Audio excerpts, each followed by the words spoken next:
থেকে সামান্য কিছু অংশ বাকি আছে, ওটুকু শেষ করব। তারপরে হাউজে কাউসার সম্পর্কে সামান্য সংক্ষিপ্ত কিছু আলোচনা আসবে। তারপরে আজকের 19তম জুমায় পুলসিরাত সম্পর্কে কিছু আলোচনা আসবে। এই তিনটি বিষয় 48, 49, 50 এই তিনটি পয়েন্ট আজকে 19 নম্বর জুমা। আপনারা জানেন আখিরাত পর্ব নিয়ে আমি ধারাবাহিকভাবে আলোচনা করছি আপনাদেরকে। আজকে গত জুমা 18তম জুমা যেখান থেকে শেষ করেছি, আজকে সেখান থেকেই শুরু হবে 48 নম্বর পয়েন্ট। আয়েশা সিদ্দিকা রাদিয়াল্লাহু তাআলা আনহু বর্ণনা করছেন, রসুল করিম সাল্লাল্লাহু আলাইহি ওয়াসাল্লাম একদিন আমার সম্মুখে বললেন, মানে আয়েশা হচ্ছে রসুলের স্ত্রী, মানে রসুলের ঘরের লোকের সামনেই রসুল সাল্লাম বলছেন, আয়েশা, কোনো মানুষের যদি কিয়ামতের দিন সূক্ষ্মাতি সূক্ষ্ম পুঙ্খানুপুঙ্খ হিসাব নেওয়া হয়, সেই লোক অবশ্যই ধ্বংস হয়ে যাবেন। সুবহানাল্লাহ বলেন। তখন আয়েশা সিদ্দিকা রাদিয়াল্লাহু তাআলা আনহু বর্ণনা করছেন যে আমি তখন হাউমাউ করে কান্নাকাটি করতে লাগলাম। কি আল্লাহ রাব্বুল আলামিন যদি পুঙ্খানুপুঙ্খ সূক্ষ্মাতি সূক্ষ্ম যদি কোনো মানুষের হিসাব গ্রহণ করতে যায়, সেই লোক অবশ্যই ধ্বংস হয়ে যাবে। তো ইয়া রাসূলুল্লাহ, তাহলে আমাদের এখন করতে বলছেন কি, আমরা তাহলে কি করব? তখন আয়েশা সিদ্দিকাকে রাসূলুল্লাহ সাল্লাল্লাহু আলাইহি ওয়াসাল্লাম একটা দোয়া শিখিয়ে দিচ্ছেন। এই দোয়াটা আজকে মুখস্থ করে যাবেন। এই দোয়াটা অনেকের মুখস্থ থাকতে পারে। আল্লাহুম্মা হাসিবনি হিসাবাই ইয়াসিরা। সবাই বলেন তো, আল্লাহুম্মা হাসিবনি হিসাবাই ইয়াসিরা। আবার বলেন, আল্লাহুম্মা মানে হে আল্লাহ, হাসিবনি মানে আমার হিসাব, হিসাবাই ইয়াসিরা, ইয়াসির মানে সহজ। হে আল্লাহ, তুমি আমার হিসাবটাকে সহজ করে দিও। সুবহানাল্লাহ বলেন। তো আয়েশা সিদ্দিকা রাদিয়াল্লাহু তাআলা আনহু বর্ণনা করছেন, রাসূলুল্লাহ সাল্লাল্লাহু আলাইহি ওয়াসাল্লাম এই কথা শিক্ষা দেওয়ার পর থেকে আমি উঠতে বসতে চলতে ফিরতে জীবনে মরণে শয়নে স্বপনে যখনই মনে পড়তো আমি এই দোয়াটা বেশি বলতাম। সুবহানাল্লাহ বলবেন না? দোয়াটা আপনারা বলেন তো দেখি, বলতে পারছেন কিনা? আল্লাহুম্মা হাসিবনি, আল্লাহুম্মা হাসিবনি হিসাবাই ইয়াসিরা। আমি আবার বলছি, আল্লাহুম্মা হাসিবনি হিসাবাই ইয়াসিরা, মানে হে আল্লাহ, তুমি আমার হিসাবটাকে সহজ করে দিও। হ্যাঁ, যদি আরবিতে মুখস্থ করতে না পারেন তো বাংলাতে বললো, আল্লাহ কিন্তু সকল ভাষাই বুঝে, আল্লাহ কিন্তু সব ভাষা বুঝেন। আপনি যদি বাংলাতে বলেন, আল্লাহ তুমি আমার হিসাবটা সহজ করে দিও, এটা আল্লাহ কবুল করবেন। তারপরে রাসূলুল্লাহ সাল্লাল্লাহু আলাইহি ওয়াসাল্লাম কি বলছে, মজার কথা শুনেন। তারপরে রাসূল, এই হাদিসটি বর্ণিত হয়েছে সহিহ বুখারীর 103 নাম্বার, মানে প্রথম অধ্যায়ে আছে হাদিসটি। আর একই হাদিস মিশকাত শরীফে বর্ণিত হয়েছে 5549 নাম্বার। তো এবার আয়েশা সিদ্দিকা রাদিয়াল্লাহু তাআলা আনহু বর্ণনা করছে যে আমাকে রাসূলুল্লাহ সাল্লাল্লাহু আলাইহি ওয়াসাল্লাম বলছেন, আয়েশা, তুমি যখন সালাতে সালাম ফিরাবে তখন তুমি সালাম ফিরার আগেও বলতে পারো, আল্লাহুম্মা হাসিবনি হিসাবাই ইয়াসিরা। সুবহানাল্লাহ। এই হাদিসটা অবশ্য মুসনাদ আহমদ এসেছে 24261, আবার মিশকাত এসেছে 5562। তাহলে আমরা নামাজের সালাম ফিরার আগে আর একটা দোয়া আমরা শিখে রাখি। এই দোয়াটা বলতে পারেন, কিন্তু না বললেও নামাজ হয়ে যাবে। কথাটা আবার ক্লিয়ার করে দিচ্ছে। এই দোয়াটা রাসূলুল্লাহ সাল্লাল্লাহু আলাইহি ওয়াসাল্লাম মাঝে মধ্যে বলতেন এবং আয়েশাকে শিক্ষা দিয়েছেন যে আয়েশা, তুমি সালাম ফিরার আগে, সালাম ফিরার আগে মানে ওই যে আপনার আল্লাহুম্মা ইন্নী যালামতু নাফসি, এটা তো বলেন নাকি? এটার পরে কিন্তু আরো অনেকগুলো দোয়া আছে, আপনারা কি জানেন? এটার পরে আরো অনেকগুলো দোয়া আছে। আচ্ছা, মাসুরা হচ্ছে বহু বচন আর মাসনুন হচ্ছে এক বচন। মাসনুন মানে এক বচন। তো যদি শুধু একটা দোয়া হয় তাহলে একটা দোয়ার নাম হতো মাসনুন, কিন্তু এই দোয়াটার নাম কি বলেন তো? মাসুরা। মাসুরা মানে বহু বচন, তাহলে আরো অনেক দোয়া আছে। হ্যাঁ, দোয়া মাসুরা। মাসনুন মানে এক বচন আর মাসুরা মানে বহু বচন, মানে অনেকগুলো দোয়াকে একসাথে মাসুরা বলা হয়। তো রাসূলুল্লাহ সাল্লাল্লাহু আলাইহি ওয়াসাল্লাম আমাদেরকে অনুমতি দিয়েছেন এই দোয়া মাসুরা, যেটা আমরা বলছি ইন্নাকা আনতাল গফুরুর রহিম, এই পর্যন্ত যদি বলার পরে কেউ সালাম ফিরিয়ে দেয় তার সালাত পূর্ণ হবে, মানে সালাতের কোনো ঘাটতি হবে না। তা আমরা তো সহজের দিকে ছুটি, কিন্তু আমরা বেশির দিকে ছুটি নেই। কি সব বেশি আছে কোথায়, নেকি বেশি কোথায় আছে, আমরা এই দিকে ছুটি নেই। রাসূলুল্লাহ সাল্লাল্লাহু আলাইহি ওয়াসাল্লাম, আয়েশা বলছেন, রাসূলুল্লাহ সাল্লাল্লাহু আলাইহি ওয়াসাল্লাম কখনো সালাম ফিরাতেন না এই 4টি প্রার্থনা না করে, মানে আল্লাহুম্মা ইন্নী যালামতু নাফসির পরে আরো 4টা দোয়া করতেন। কেউ এই দোয়াটা বলতে পারেন? আল্লাহুম্মা ইন্নী আউযু বিকা মিন আযাবিল কবর ওয়া নাউযু বিকা মিন আযাবি জাহান্নাম ওয়া মিন ফিতনাতিল মাহিয়া ওয়াল মামাত ওয়া মিন ফিতনাতিল মাসিহিদ দাজ্জাল।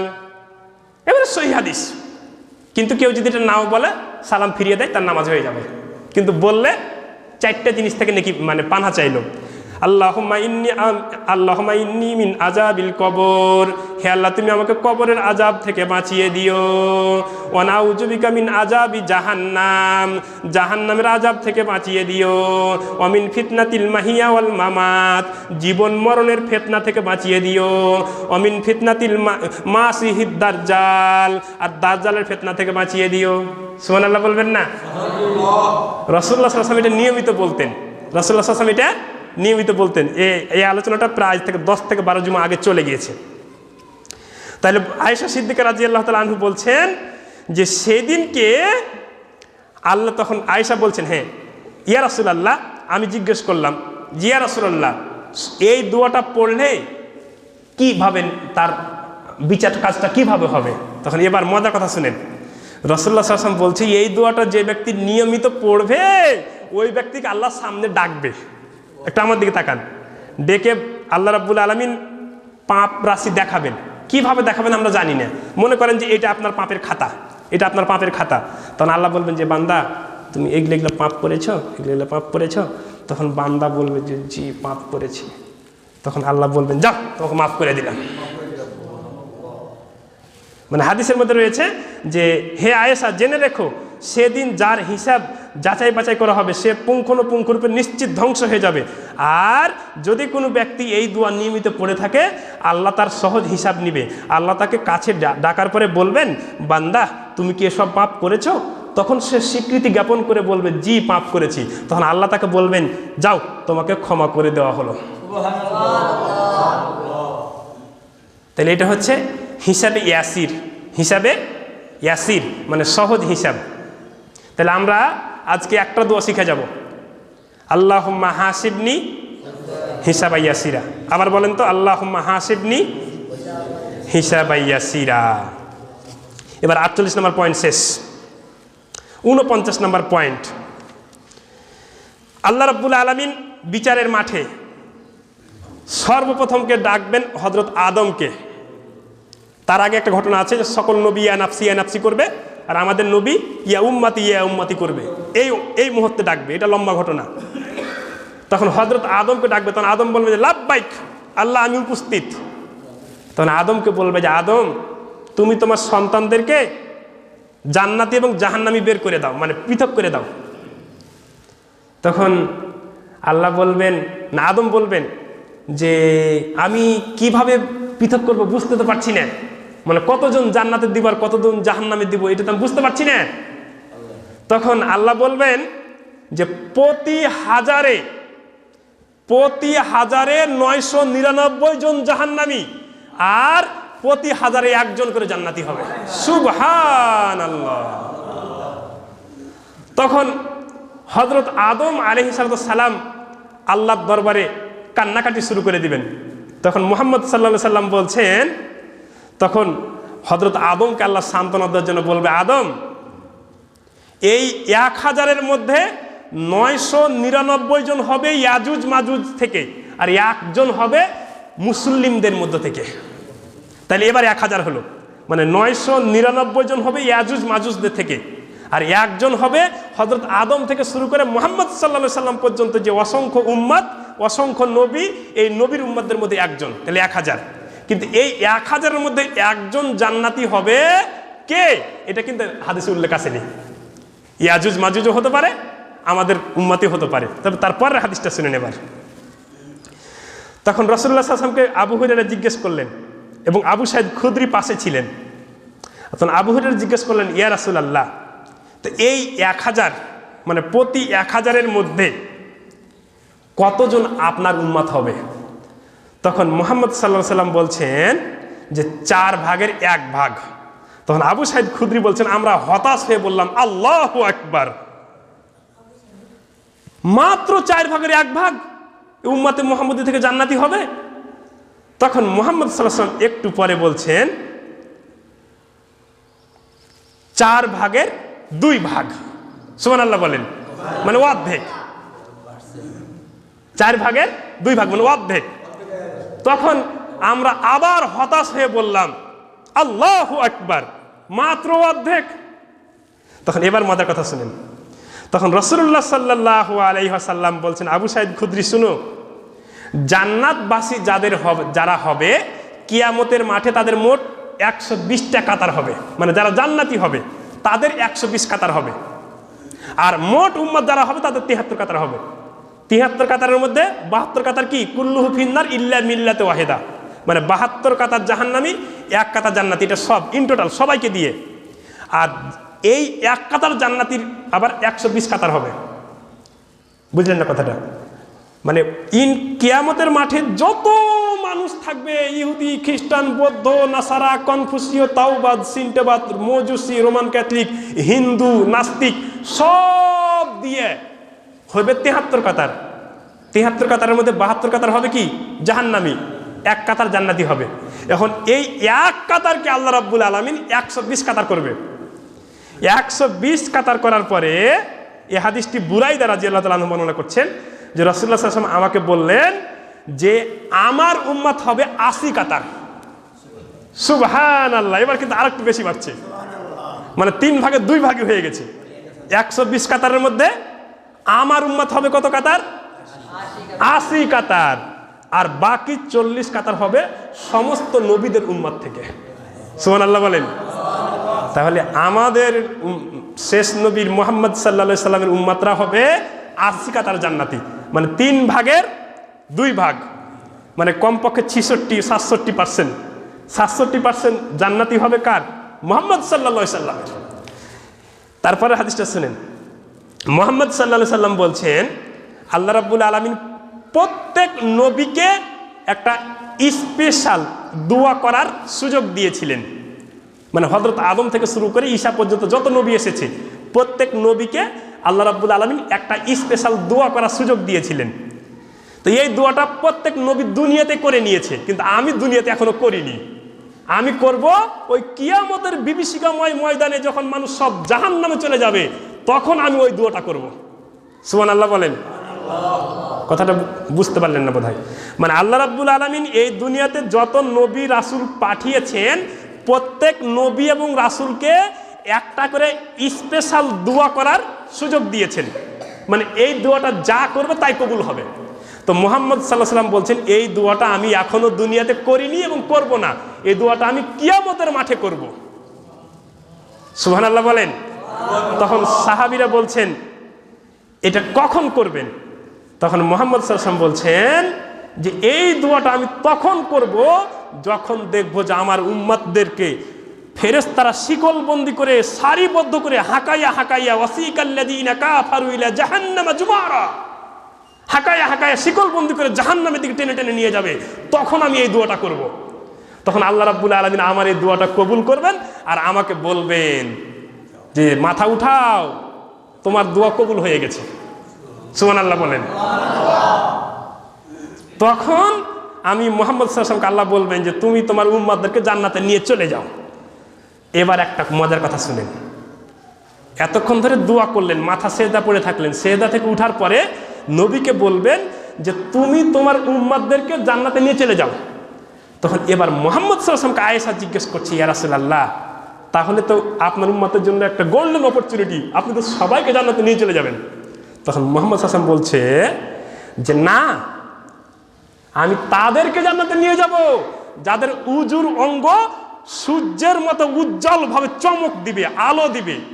মানে যারা উজু করেছে, নামাজ পড়েছে, এখান থেকে ধুয়েছে, এখান থেকে ধুয়েছে, মুখমণ্ডল ধুয়েছে, পা ধুয়েছে, কুলি করেছে, কানমাসহ করেছে, মাথা মাসহ করেছে, এই উজুর অঙ্গগুলো সূর্য যেমন উদিত হলে পূর্ব থেকে পশ্চিমে সারা পৃথিবীর মানুষ উজ্জ্বলভাবে দেখতে পায়, আমি তাদের এই উজুর অঙ্গগুলো উজ্জ্বলতা দেখে বুঝবো যে ইনি আমার উম্মত, উনাকে জান্নাতে নিয়ে যাব। এখন আপনাদের কাছে আমার প্রশ্ন, শুধু শুক্রবার নামাজ পড়ে, বাকি 5 ওয়াক্ত পড়ে না, বা ঈদের নামাজ পড়ে, শুধু জানাজার নামাজ পড়ে আর বাকি নামাজ পড়ে না, এই ব্যক্তিকে কি মুহাম্মদ সাল্লাল্লাহু আলাইহি ওয়াসাল্লাম উম্মত হিসেবে চিনবে? আমি বলিনি, কিন্তু আপনারাই বলছেন চিনবে না। কারণ নামাজ ফরজ করা হয়েছে দৈনিক 5 ওয়াক্ত। আপনি 1 ওয়াক্ত পড়লেন, 4 ওয়াক্ত পড়লেন না, এইটা কিন্তু আপনার এই উজুর অঙ্গ তখন কিন্তু চমকাবে না, তখন কিন্তু আপনার উজুর অঙ্গ ঝলকাবে না। তখন আপনি মুহাম্মদ সাল্লাল্লাহু আলাইহি ওয়াসাল্লামের সামনে গায়ে ধাক্কা লাগলো, আপনাকে উম্মত হিসেবে চিনবে না, কারণ তো আপনার উজুর অঙ্গ তো চমকাই না। আপনি এতক্ষণ খুশি হয়েছিলেন যে মুহাম্মদ সাল্লাল্লাহু আলাইহি ওয়াসাল্লাম আল্লাহ বললেন সেজদা উঠাও, তোমার দোয়া কবুল করে নেওয়া হলো, তুমি তোমার উম্মতকে জান্নাতে নিয়ে চলে যাও। কিন্তু কাকে নিয়ে যাবে? কাকে নিয়ে যাবে? যারা উজু করেছে, নামাজ সালাত আদায় করেছে, তাদের উজুর অঙ্গের চমকানি দেখে, ঝলকানি দেখে, উজ্জ্বলতা দেখে মুহাম্মদ সাল্লাল্লাহু আলাইহি ওয়াসাল্লাম বুঝবেন ইনি আমার উম্মত, উনাকেই জান্নাতে নিয়ে যাবে। তাহলে সবাই এই সুযোগ পাবে না। এবার 49 নম্বর পয়েন্ট শেষ, 50 নম্বর পয়েন্ট যে আয়াতটা তেলাওয়াত করেছিলাম, ইন্না আতাইনাকাল কাউসার। এই মাথা উঠার পরে মুহাম্মদ সাল্লাল্লাহু আলাইহি ওয়াসাল্লাম এই সুপারিশ করে জান্নাতে নিয়ে যাবে, এমন সময়ে আল্লাহ রাব্বুল আলামিন মুহাম্মদ সাল্লাল্লাহু আলাইহি ওয়াসাল্লামকে ঘোষণা দিবেন, ইন্না আতাইনাকাল কাউসার, হে নবী আমি আপনাকে হাউজে কাউসার দান করেছি। আচ্ছা সূরা, এই সূরাটা বোধহয় কোরআনের সবথেকে ছোট সূরা, তাই না? এই সূরাটা মুখস্থ নাই এরকম কোনো মুসল্লি বোধহয় মসজিদে নাই, সবারই মুখস্থ আছে না? হ্যাঁ, এই সূরাটা দিয়ে বেশি আপনারা নামাজ পড়েন, আমিও পড়ি বেশিরভাগ। তো এই সূরাটার অর্থ কি জানেন? ইন্না মানে নিশ্চয়, আতাইনাকাল কাউসার, হে নবী আমি আপনাকে হাউজে কাউসার দান করেছি। এইবার শুনেন হাউজে কাউসার কি। আমি খুব সংক্ষিপ্ত সময়ে হাউজে কাউসারের বর্ণনা দিয়ে তারপরের পয়েন্ট যদি পারি পুল সিরাতের বর্ণনা দিব। আনাস রাদিয়াল্লাহু তাআলা আনহু বর্ণনা করছেন, রাসূলুল্লাহ সাল্লাল্লাহু আলাইহি সাল্লাম আমাকে বললেন যে মিরাজের রাত্রে আল্লাহ রাব্বুল আলামিন যখন জিবরাইলের সাথে আমাকে জান্নাতে দেখাতে নিয়ে গেলেন, তখন আমি ওই জান্নাতের পাশে ভ্রমণকালে একটা নহর দেখলাম, নদী দেখলাম। আর সেই নদীটা হচ্ছে গর্ভশূন্য মুক্তার গম্বুজের মতো সাজানো রয়েছে, আর তার চারিদিকে অসংখ্য পিয়ালা পিরিচ রয়েছে। সুবহানাল্লাহ বলবেন না? তখন আমি এই জিবরাইলকে জিজ্ঞেস করলাম যে এই যে একটা নহর দেখতে পাচ্ছি, একটা খাল দেখতে পাচ্ছি, একটা বিল দেখতে পাচ্ছি, একটা নদীর মতো দেখতে পাচ্ছি, নহর দেখতে পাচ্ছি, এটা কি? তখন জিবরাইল বললেন এটা হচ্ছে হাউজে কাউসার, যা আল্লাহ আপনাকে দান করবেন। মানে তখনও দান করেনি, মানে তখনও এই আয়াত নাজিল হয়নি। তাহলে এই আয়াত নাজিল হচ্ছে পরে, ইন্না আতাইনাকাল কাউসার, এই আয়াত নাজিল হচ্ছে পরে, যেটা রাসূল সাল্লাল্লাহু আলাইহি ওয়াসাল্লাম আগে দেখে এসেছেন কোথায়? মিরাজে গিয়ে, যে এই যে নহর আর তার চারিদিকে পেয়ালা পিরিচ রয়েছে, এটা আল্লাহ আপনাকে দান করবেন। আর তার কিছুদিন পরে এই আয়াত নাজিল হয়ে গেল, ইন্না আতাইনাকাল কাউসার, হে নবী আপনাকে হাউজে কাউসার দান করা হয়েছে। তো এইবার শুনেন হাউজে কাউসারের বর্ণনাটা শুনেন। হাউজে কাউসার কতখানি লম্বা, কতটুকু চওড়া, তার পানিটা কেমন, এবার শুনেন।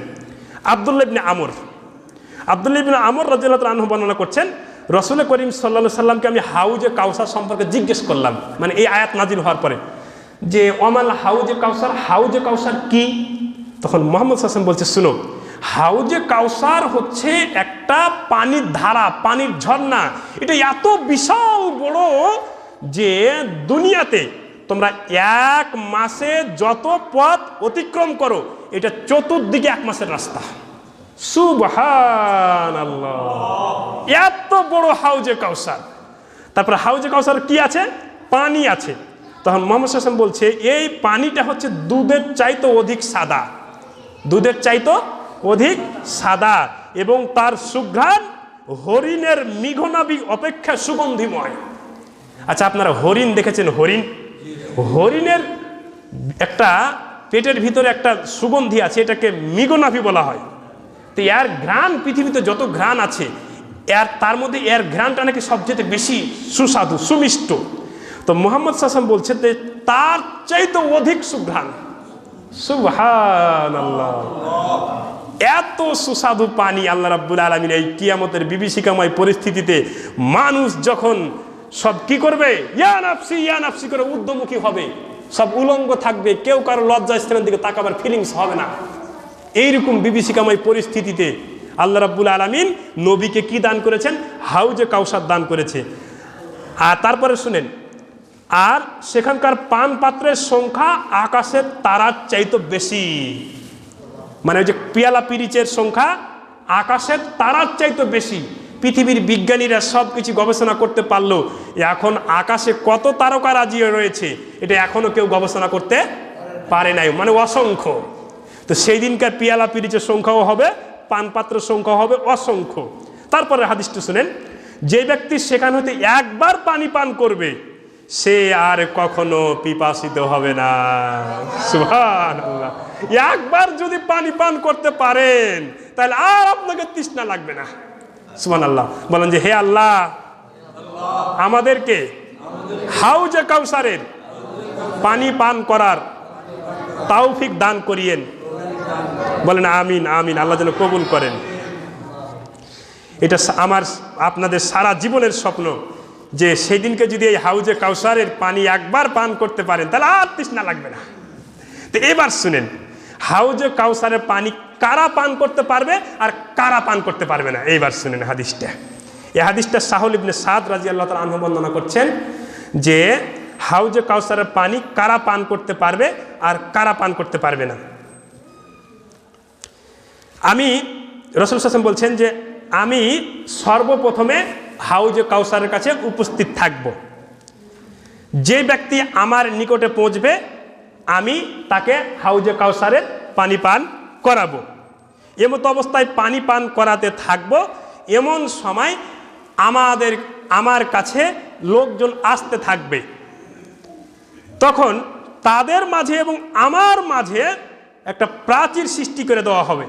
তখন আমি তাদেরকে বলতে থাকবো হুম মিন্নি হুম মিন্নি হুম মিন্নি। আরে এরা তো আমার লোক, এরা তো আমার লোক, এরা তো আমার উম্মত, আমি তাদেরকে পানি পান করাবো, কিন্তু আমার কাছে আসতে দেওয়া হচ্ছে না কেন? মানে কারা পানি পান করতে পারবেন এটা শুনেন। সাহল ইবনে সাদ রাদিয়াল্লাহু তাআলা আনহু বর্ণনা করছেন, তখন রাসূলুল্লাহ সাল্লাল্লাহু আলাইহি সাল্লামকে বলা হবে যে এরা তোমার উম্মত বটে, এরা তোমার লোক বটে, এরা 5 ওয়াক্ত নামাজও পড়েছে বটে, কিন্তু এরা কি করেছে শুনেন। তখন আমি বলবো এরা তো আমার উম্মত।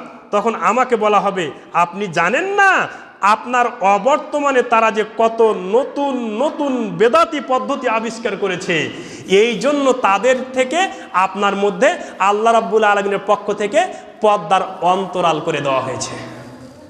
সুবহানাল্লাহ বলেন।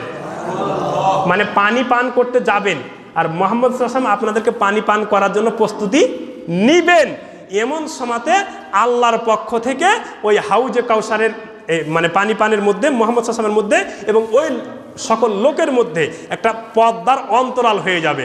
তখন মুহাম্মদ সাল্লাল্লাহু আলাইহি ওয়াসাল্লাম কি বলবে শুনেন, শোহকান শোহকান শোহকান লিমান গায়রা বাদি, তোমরা আমার রেখে যাওয়া দিনের মধ্যে নতুন কিছু যোগ করেছো। শোহকান দূর হও, শোহকান দূর হও, শোহকান দূর হন লিমান গায়রা বাদি, পালাও পালাও পালাও।